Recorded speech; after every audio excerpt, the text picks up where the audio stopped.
Bom, galera, nós estamos dentro do trailer do carro que o Luiz pilota e nós estamos com algumas pecinhas do motor. O Luiz vai dar uma explicada para nós aí. Que detalhes aqui do Lego. O mini Lego. O motorzinho pequeno, com quantas polegadas mesmo, Luiz? 960 aproximadamente. O que dá mais ou menos 17 litros. É, 16, 17, em torno disso, né? O que é um litro? O que é um litro, né? 17, pra quem tem 15, 16, o que é um litro, né? Legal. Ah, e detalhe, nós não estamos aqui, ó. Tem um cara nos acompanhando aqui, ó. Ele tá só sapeando aqui, mas ele vai participar daqui a pouco. Depois a gente chama ele pra conversar. Mas vamos lá, galera. Luiz, fala um pouquinho. Cara, os números aqui são absurdos, né? Primeiro tem os pistões. Quantas polegadas? 5 os quebrados. 5 polegadas de pistão. 5 os quebradinhos. A biela de alumínio. Acho que não vai cair nesse carro.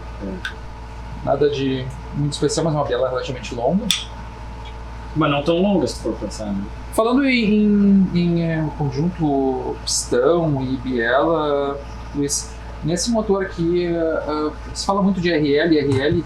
Como é que é o RL ou a preocupação de RL nesses motores? Nenhuma, né? Eu acho que é 39, 40 esse motor aqui. Teoricamente não funciona. Sim, teoricamente não funciona. Teoricamente não funciona. Porque a gente está muito acostumado à geometria dos motores americanos, tem umas coisas assim que, se for falar em termos de engenharia europeia, não funcionaria como você falou. Exatamente. Uma coisa que às vezes a gente esquece, né?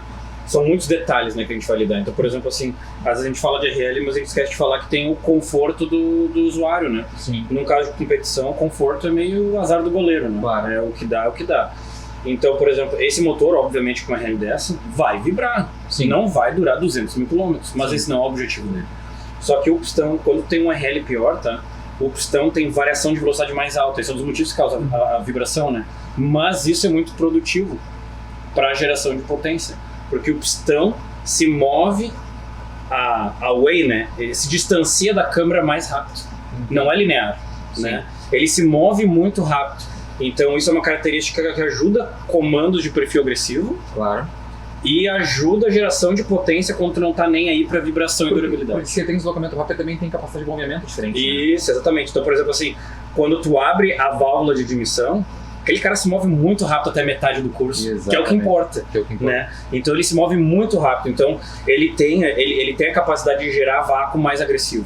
E quando tu tem a combustão, ele tem a facilidade, vamos se dizer, né, de se mexer muito rápido. Né? Ele não é tão eficiente, sim, mas nesse caso ele não está buscando eficiência. Até porque o motor, quando a gente fala de motor de arrancada, o Luiz estava comentando antes, a gente estava batendo um papo antes e aí surgiu a ideia da gente gravar um vídeo sobre isso, que tem muita curiosidade, tem muita coisa legal. Um pistão como esse, né, Luiz, que levantou, tem casos que levanta a coroa do pistão. Isso. Em 5 passes. 5 passes. 5 passadas de 402 metros. É, mais ou menos isso. Então o que acontece? O alumínio desse pistão não é muito diferente do alumínio do pistão forjado no AP. Não é muito diferente. Sim.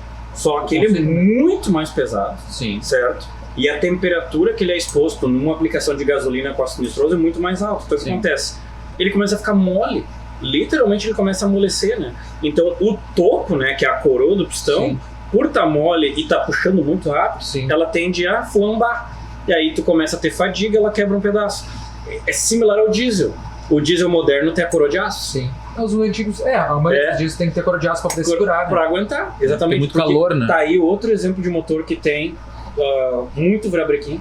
Sim. Muito virabrequim, muita temperatura.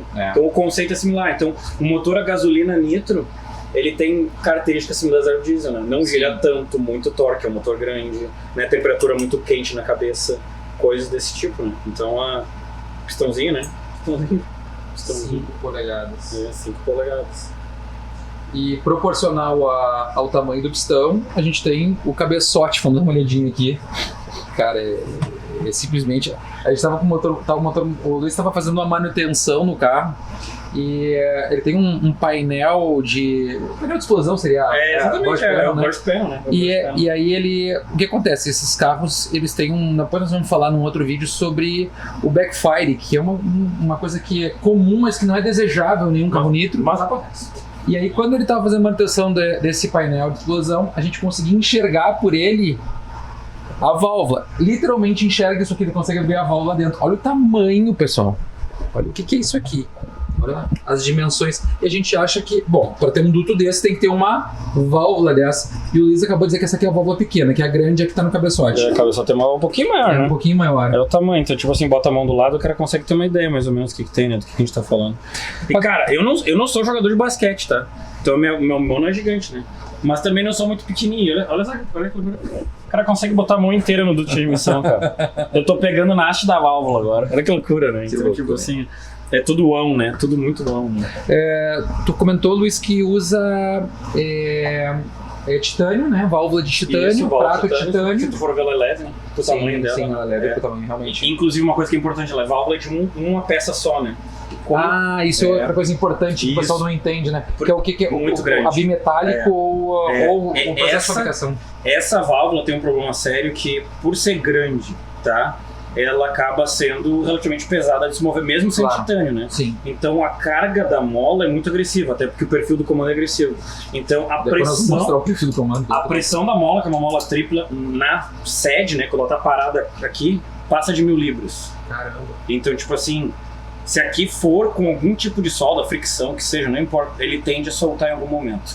Então ele é uma peça só, isso que é feita de uma peça só.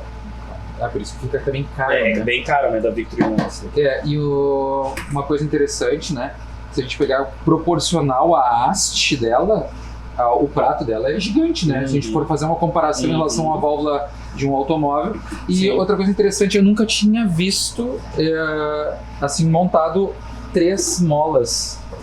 São 3 molas trabalhando sobrepostas, né? Exatamente, tripla.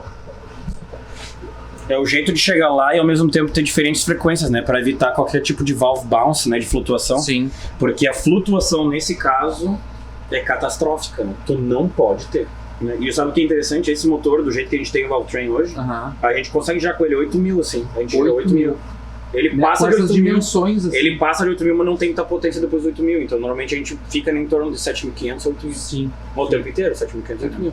O burnout é 7.000. Na passada, 7.500 a 8.000. Qual a potência desse motor aspirado? Aproximadamente 2.000 cavalos. 2.000 cavalos. 2.000 cavalos de pulmão, assim. Ou seja, aspirado tem 2.000 cavalos e aí tu tens toda a adição de nitro que tu pode colocar. Melhor passado que deu com o Ninja Norris, que deu 1.730 na roda. Ok, 1.730 na roda. Na roda aspirada. E com o nitro? 3.100 a gente já mediu. Sim. Mas a gente fez um monte de mudança e a gente acredita que agora tem mais. E o maior que a gente já viu, um motor similar, foi 13.500 na roda. 3.500 na roda. Okay, que dá uns bons 3.800 de motor. E dobra. Praticamente dobra. Tu consegue dobrar. Isso é uma coisa bem importante, né, Luiz? O pessoal acha que a garrafa, ela é um reservatório de milagre, né? E simplesmente coloca... O motor tem que ser preparado para poder receber. Ele recebe, na verdade. Essa adição de potência pelo óxido nitroso. E não é simplesmente o que eu quero. Normalmente tem uma relação até, né, Luiz? Quando pega um motor que não foi feito para nitro, até uns 60% da potência aspirada, O que eu vi de experiência, tá? Não é uma regra, mas o que eu vi de experiência é que quase todo motor aceita de 30% a 50%. Sem exceções. Pode ser um motor velho, novo, não importa. Mas sem uma turbina, né? Um motor do jeito que tá. Quase todo motor de 30% a 50% sem estresse nenhum, super tranquilo. Passou de 50% começou a complicar. Né? De 50, 70, 80 que nem tu falou, ainda a maioria vai, mas exige muito cuidado. Passou de 70, o motor tem que ser feito para isso. O motor que não é feito para isso, ele derrete como se fosse um fuzil. E não só a resistência, o motor não aceita, né? Ele não aceita. Ele não tem capacidade de passar essa...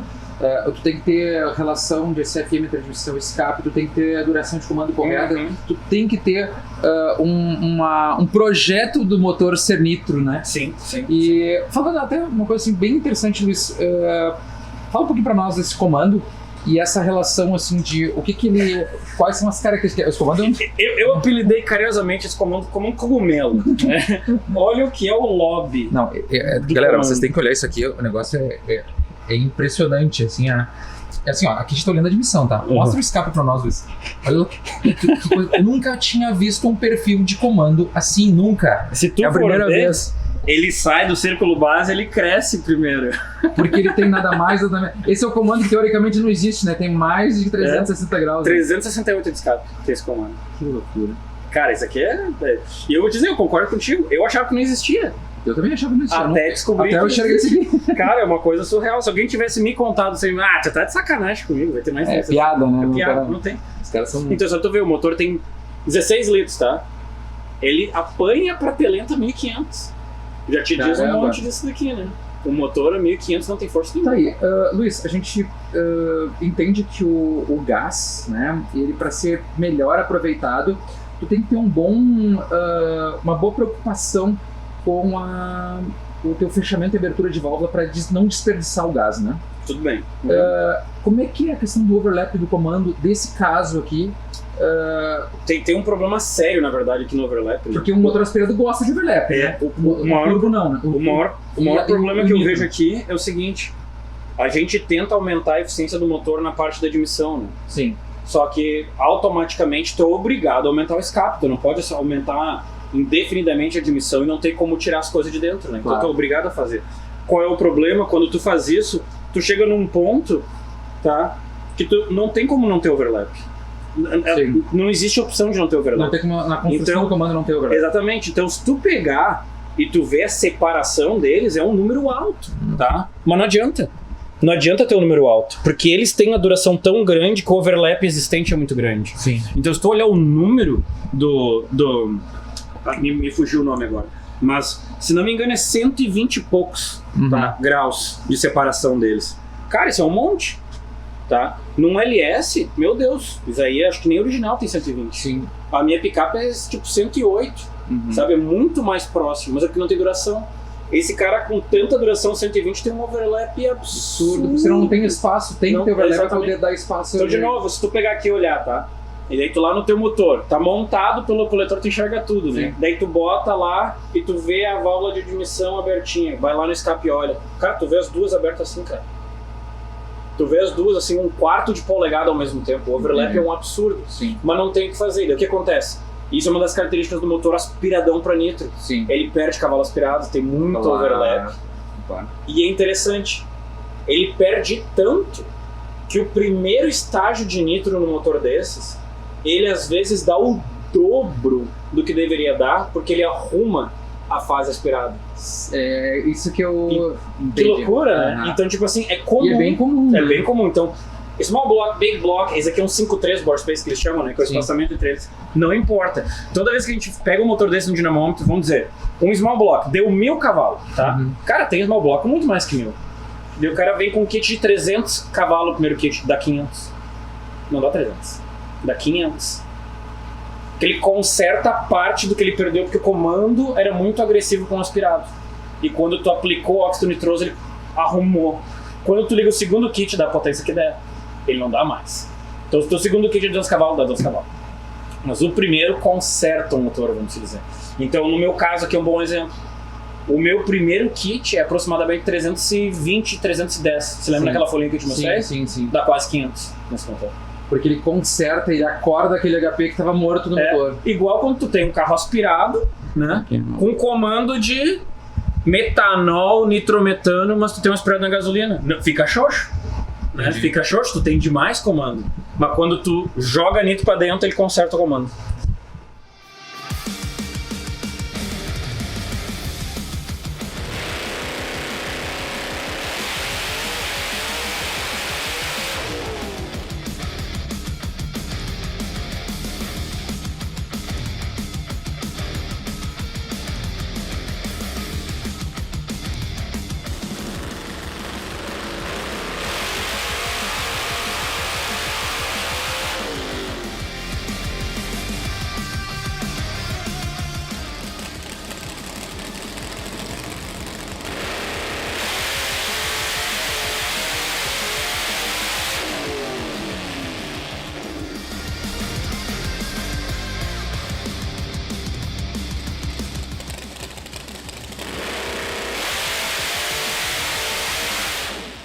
Bom, isso é uma coisa que até eu já comentei com muita gente no Brasil e eu já vi isso acontecer na categoria TS, que tu falou, Luiz, de pegar assim, ó, o pessoal tem um hábito ruim de não faço a gasolina porque não dá HP, eu faço motor a metanol. E aí esses HP, eles acordam no primeiro estágio de nitro, na primeira entrada de nitro, aparece aqueles HP que estavam mortos, teoricamente, pô, meu motor não tem HP aspirado. Deixa entrar o nitro e o nitro vai consertar tudo, vai né? consertar tudo. Então assim, ó, não é lenda, viu, pessoal? E o Luiz tá dando a real que acordam o motor naquela primeira fase de nitro que tá entrando. Sim, então tem uma categoria chamada Mountain Motor Pro Stock aqui, que é um Pro Stock que não é limitado a 500 polegadas, ele tem 800 e poucas polegadas. Ok. O motor tem quase 200 polegadas a menos que o meu, tá? Tem mais cavalo que o meu, aspirado. Interessante. Mas não aceita nitro, não tem comando para nitro. Sim. Né? E não tem cabeçote também, a relação de admissão e escape é diferente. Entendi. Né? Ele não aceita tanto. Então tu tem que acabar fazendo o conjunto pro que tu vai aplicar. Sim, não existe um universal. Cara, quantas vezes a gente já não ouviu, e é verdade, o motor é feito para álcool, para gasolina, e o flex não é o ideal. Sim. Certo? Que é a mesma coisa, ele tenta ser bom nos dois. Cara, ele é bom porque ele é flexível. Claro. Certo? Então, tu ganhou flexibilidade, mas tu perdeu. Mas ele não é ótimo no álcool e não é ótimo no gasolina. Exatamente. Entendi. Então, quando tu faz um motor para óxido nitroso, para metanol, para turbo, para compressor, tudo isso é diferente, porque ele tem um papel importante. Então o ProCharger, bom exemplo, o ProCharger ele tenta dar muita pressão quando tem muito overdrive. Sim. E pesa no motor, usa mais overlap para tirar um pouquinho.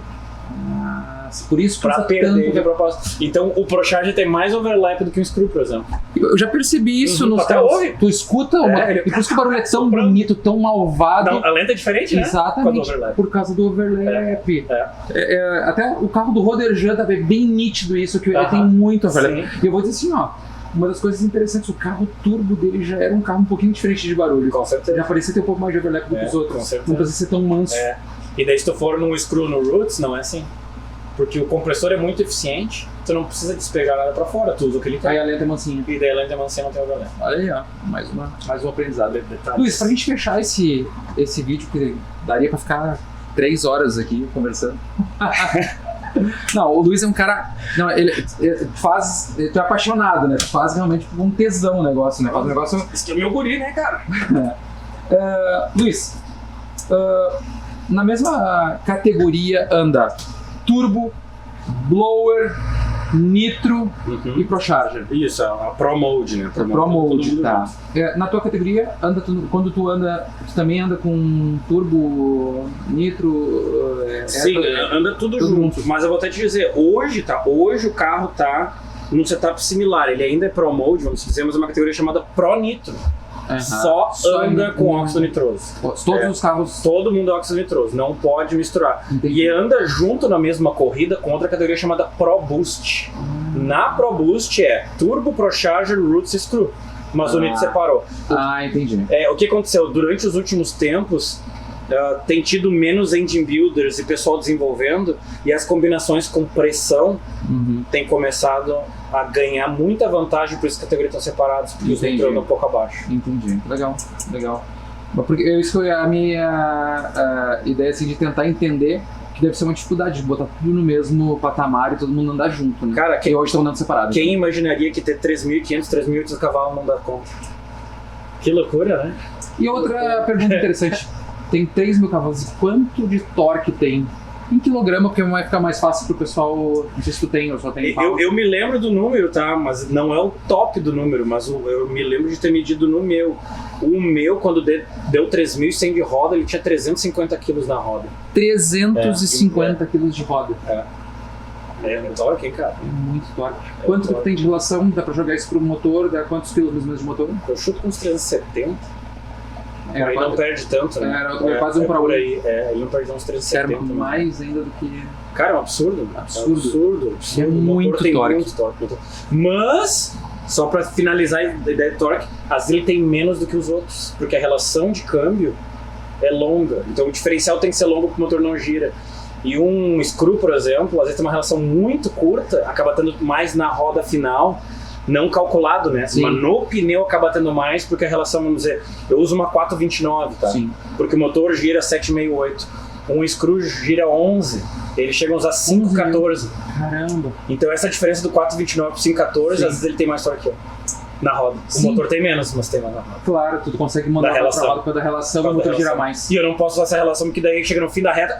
Caralho, tá lá o fim da reta, não chega. Quantas polegadas tem o Screw? Normalmente 500 e pouquinhos, 530, 520. Motor de 500 polegadas girando 11 mil. 11 mil.